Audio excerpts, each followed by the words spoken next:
நமஸ்காரம். அடுத்தது வந்து காண்டரிஷி தர்ப்பணம். சரியா? அதுக்குள்ள சங்கல்பம் இப்போ சொல்லுவோம். அதுக்கு முன்னாடி பச்சை அரிசி 2 எடுத்து அந்த பஞ்சபாத்திரத்தில் போட்டுக்கோங்க. அதுக்கப்புறம் கொஞ்சமாக கருப்பு எள்ளு எடுத்து அந்த பஞ்சபாத்திரத்தில் போட்டுக்கோங்க. போட்டுட்டு இப்போ வந்து காண்டரிஷி தர்ப்பணத்துக்குள்ள சங்கல்பம். அந்த காலில் வச்சுட்டு இருக்கிற பவித்திரத்தை எடுத்து மோதிர விரல்ல போட்டுக்கோங்க.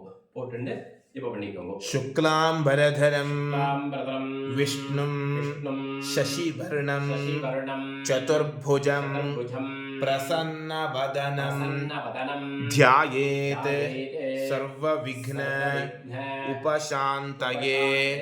எல்லாரும் ஓம் பண்ணிட்டு மமோபார்த்த வெச்சுக்கணும். சொல்லிக்கோங்க. ममोपात्त समस्त दुरित क्षयद्वारा श्री परमेश्वर प्रीत्यर्थं पौर्णमास्यायां शुभतिथौ अध्याय उपाकर्मांग कांडऋषि तर्पणं करिष्ये. अध्याय उपाकर्मांग कांडऋषि तर्पणं करिष्ये. பஞ்சபாத்திரத்தை தொட்டு கை வாஷ் பண்ணிக்கோங்க. உங்க புது பூனல் போட்டு இருக்கவா எல்லாருமே பூனலை மாலையா போட்டுக்கோங்க. மாலையா போட்டு இந்த மந்திரத்தை சொல்லுங்க. பஞ்சபாத ஜலம் விட்டு அக்ஷரையும் எல்லையும் விட்டு இந்த மந்திரத்தை சொல்லிக்கோங்க. प्रजापतिं काण्डऋषिं तर्पयामि. प्रजापतिं काण्डऋषिं तर्पयामि. सोमं काण्डऋषिं तर्पयामि. सोमं काण्डऋषिं तर्पयामि. अग्निं काण्डऋषिं तर्पयामि. अग्निं काण्डऋषिं तर्पयामि. विश्वान् देवान् काण्डऋषिं तर्पयामि. विश्वान् देवान् काण्डऋषिं तर्पयामि. सागुंहितीः देवताः उपनिषदः तर्पयामि. सागुंहितीः देवताः उपनिषदः तर्पयामि. याज्ञिकीः देवताः उपनिषदः तर्पयामि. याज्ञिकीः देवताः उपनिषदः तर्पयामि. वारुणीः देवताः उपनिषदः तर्पयामि. वारुणीः देवताः उपनिषदः तर्पयामि. ब्रह्माणं स्वयंभुवं तर्पयामि. ब्रह्माणं स्वयंभुवं तर्पयामि. सदसस्पतिं तर्पयामि. सदसस्पतिं तर्पयामि. பூனலை சரியா போட்டுக்கோங்க. சரியா போட்டு அந்த ஜலத்தை எள்ளு அக்ஷதை ஜலத்தை தாம்பாளத்திலே ஊற்றிடுங்க. ஊற்றிட்டு அதுக்கு அடுத்தது இப்போ வந்து வேதாரம்பம்.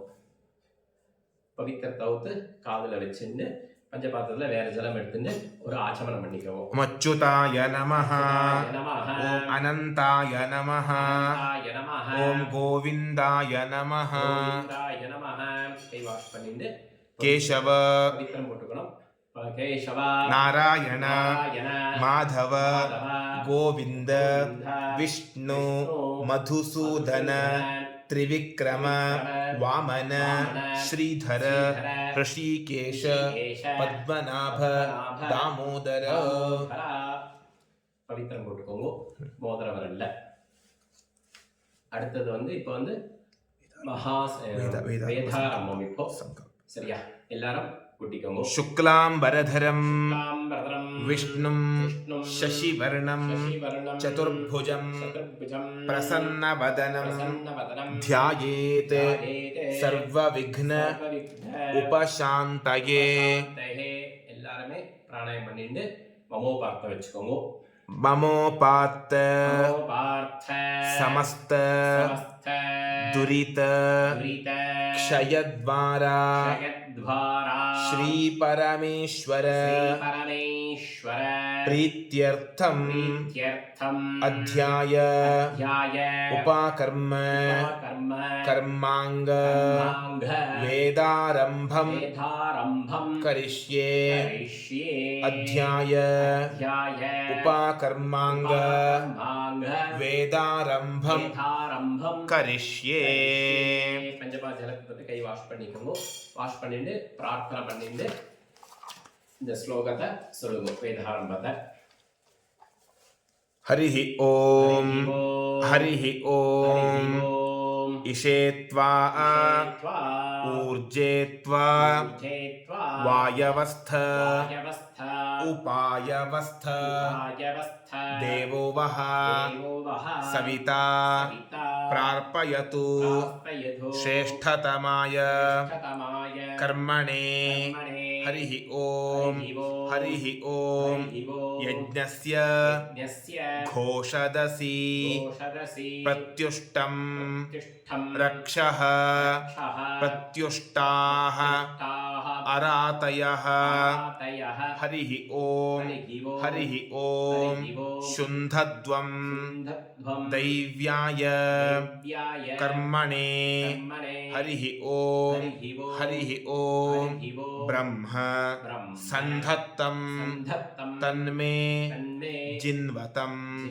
क्षत्रं सन्धत्तं तन्मे जिन्वतं ईशं सन्धत्तं ताम्मे जिन्वतं ऊर्जं सन्धत्तं ताम्मे जिन्वतं हरिः ओम हरिः ओम भद्रं कर्णेभिः शृणुयाम देवाः भद्रं पश्येम अक्षभिः यजत्राः स्थिरैः रंगैः तुष्टुवां सस्तनूभिः व्यशेम देवहितं यदायुः स्वस्ति नः इन्द्रः वृद्धश्रवाः स्वस्ति नः पूषा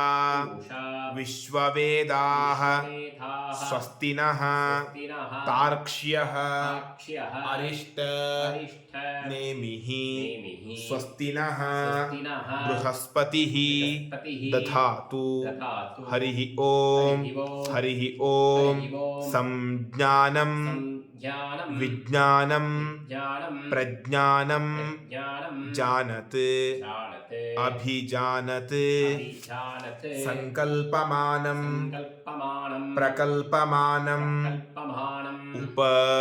उपकल्पमानं उपक्लुप्तं क्लुप्तं श्रेयः वसीयः आयत् सम्भूतं भूतं चित्रः केतुः प्रभान् आभान् संभान् ज्योतिष्मान् तेजस्वान् आतपन् तपन् अभितपन् रोचनः रोचमानः शोभनः शोभमानः कल्याणः हरिः ओम हरिः ओम प्रसुग्मन्ता धियसानस्य सक्षणि वरेभिः वरान् अभि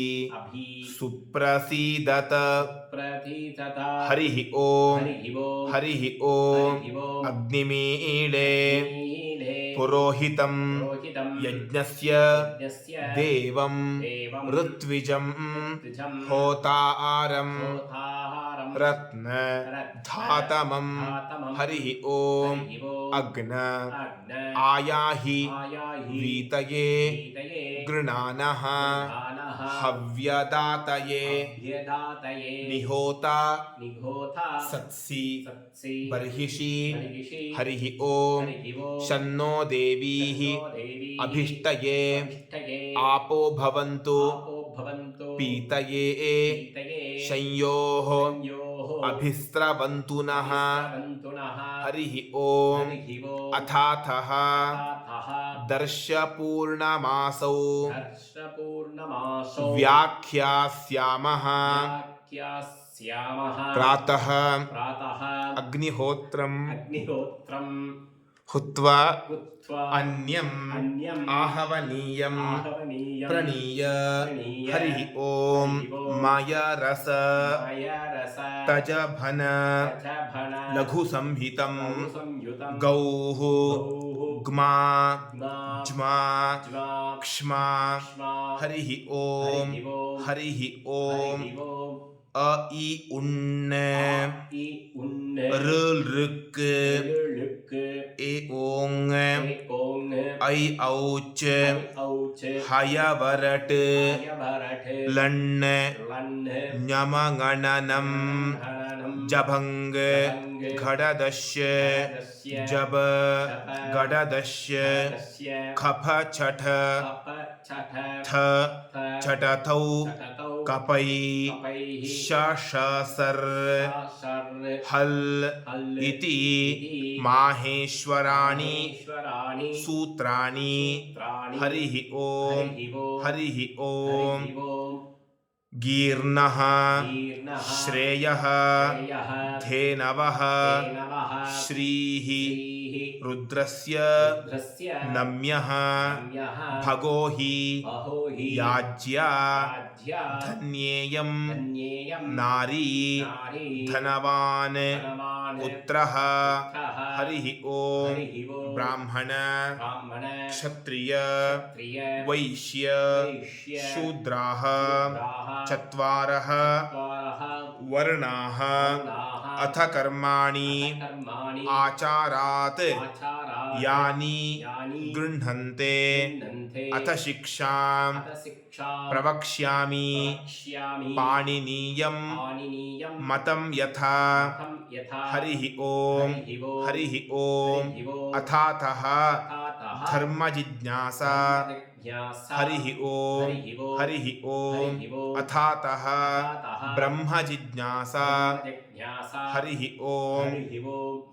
ॐ नमो ब्रह्मणे नमो अस्तु अग्नये नमः पृथिव्यै नमः ओषधीभ्यः नमो वाचे नमो वाचस्पतये नमो विष्णवे बृहते करोमि ॐ नमो ब्रह्मणे नमो अस्तु अग्नये नमः पृथिव्यै नमः ओषधीभ्यः नमो वाचे नमो वाचस्पतये नमो विष्णवे बृहते करोमि ॐ नमो ब्रह्मणे नमो अस्तु अग्नये नमः पृथिव्यै नमः ओषधीभ्यः नमो वाचे नमो वाचस्पतये नमो विष्णवे बृहते करोमि. இது வேதாரம்பம் ஆச்சு உங்களுக்கு. ஆனதுக்கப்புறம் அந்த பவித்திர தவுத்து முடிச்சவுத்து உங்களுக்கு வடக்கு பாகத்தில் நார்த் சைடு போட்டுடுங்க. அந்த பவித்திர தவுத்து போட்டுட்டு கையால மீண்டு ஆச்சமனம் பண்ணிக்கோங்க. அச்சுதாய நமஹ ஓம் அனந்தாய நமஹ ஓம் கோவிந்தாய நமஹ கை வாஷ் பண்ணிக்கோங்க. கேசவ நாராயண மாதவ கோவிந்த விஷ்ணு மதுசூதன त्रिविक्रम वामन श्रीधर ऋषिकेश पद्मनाभ दामोदर. இதுக்கு அடுத்தது உங்களுக்கு அவாவா வாத்தியார் ஆத்துவாத்தியாருக்கு சம்பாவனை எடுத்து வச்சுக்கோங்க. அரிசி, தேங்காய், வெத்தலை பாக்கு, பழம், தட்சணை. சரியா? அவாவா ஆத்துவாத்தியாரை கொண்டு போய் கொடுக்கலாம். இல்லைன்னா இங்கே C V Ramanagar DRDO quarters back side Bhuvaneshwar கோயில் ஆகஸ்ட் மாதம் 9ஆம் தேதி கார்த்தால 7 மணி பேட்ச் ஒன்று இருக்குது, 9:30 மணி பேட்ச் ஒன்று இருக்குது. 7 மணி பேட்சில் ஹோமம் கிடையாது, 9:30 மணி பேட்சில் ஹோமம் உண்டு. இருக்கிறவா நீ சனிக்கிழமை தான் ஆஃபீஸ் போகிறவா இந்த வீடியோ பார்த்து பண்ணிக்கலாம். இல்லை அங்கே கலந்து பண்ணிக்கிறது விசேஷம் தான். வருஷத்தில் ஒரு தடவை தான் ஆவணி ஆவிட்டம் இந்த மாதிரி எல்லாரும் சேர்ந்து பண்ணுறது எங்களுக்கும் அது ஒரு இது மாதிரி தான். அதனால் இருக்கிறவா அங்கே வந்து புவனேஸ்வர் கோயில் வந்து கலந்துக்கலாம் அந்த பேட்ச்க்கு. ஆனால் இப்போ வெத்தலைப்பா கையில் வச்சுட்டு ஜலம் ஊற்றிக்கோங்க. हिरण्यगर्भ गर्भस्थं हेमबीजं विभावसोः अनन्त पुण्यफलदम् अतः शान्तिं प्रयच्छ मे अध्याय उपाकर्म कर्मणि तत्तत्फल स्वीकरणार्थम् इदं हिरण्यं सदक्षिणाकं सताम्बूलम् आचार्याय तुभ्यमहं सम्प्रददे ओम तत्सत्. அங்கே இருக்கிற வாத்தியாரை கொண்டு போய் அரிசி, தேங்காய், வெத்தலைப்பாக்கு, தட்சணை உங்களால் முடிஞ்சது என்ன தட்சணையோ வாத்தியார் கையில் கொடுத்துட்டு வாத்தியாருக்கு நமஸ்காரம் பண்ணிட்டு அவர் கையிலேருந்து மஞ்சள் அக்ஷதை கொடுப்பா. அதை வாங்கிட்டு ஆற்றுக்கு போயிட்டு அவா மாமிகளுக்கு பசங்களுக்கு அக்ஷதை சிரஸில் போட்டுட்டு அப்புறமா வடை பாயசம் பண்ணி சாப்பிட்டுக்கலாம். ஆற்றுக்கு போகிறதுக்கு முன்னாடி சில சம்பிரதாய பிரகாரம் ஆரத்தி எடுத்துட்டு உள்ள அழைப்பா. அந்த மாதிரி பண்ணிக்கலாம். இது வந்து ஆகஸ்ட் மாதம் 9ஆம் தேதி எஜுர் உபாகர்மா அன்னைக்கு பண்ண வேண்டியவா இதை பார்த்து பண்ணிக்கலாம். கையில் ஜலம் ஊற்றின்னு பூர்த்தி பண்ணணும் சொல்லிக்கோங்க. காயேன வாசா மனசேந்திரியைர்வா புத்யாத்மனா வா प्रकृते स्वभावात् करोमि यद्यत् सकलं परस्मै नारायणायेति समर्पयामि मया कृतं इदं कर्म ओम तत्सत् ब्रह्मार्पणमस्तु. ஆகஸ்ட் மாதம் 9ஆம் தேதி சனிக்கிழமை உபாகர்மா வருது. திருப்பியும் சொல்கிறோம், சிவி ராமன் டிஆர்டிஓ குவார்டர்ஸ் பின்னாடி புவனேஸ்வரி கோவில் அங்கே காத்தால 7 மணிக்கு ஒரு பேட்ச்சு, 9:30 மணிக்கு ஒரு பேட்ச்சு. அதே மாதிரி காடுகுடி சந்தீப் விகார் பக்கத்தில் பூர்வா மேனர் ஒரு அப்பார்ட்மெண்ட் இருக்குது. அங்கேயும் காத்தால 7 மணிக்கு ஒரு பேட்ச்சு, 9:30 மணிக்கு ஒரு பேட்ச் இருக்குது. அங்கே பக்கத்தில் இருக்கிறவா காடுகுடியில் இருக்கிறவா அங்கே கலந்துக்கலாம். இந்த பக்கம் இந்திரா நகர் சிவி ராமன் இருக்கிறவா புவனேஸ்வரில் வந்து கலந்துக்கலாம். இதை பார்த்து அங்கே வந்து கலந்துக்கோங்க எல்லாரும். ராம் ராம், ராதே கிருஷ்ணா, நமோ நமः.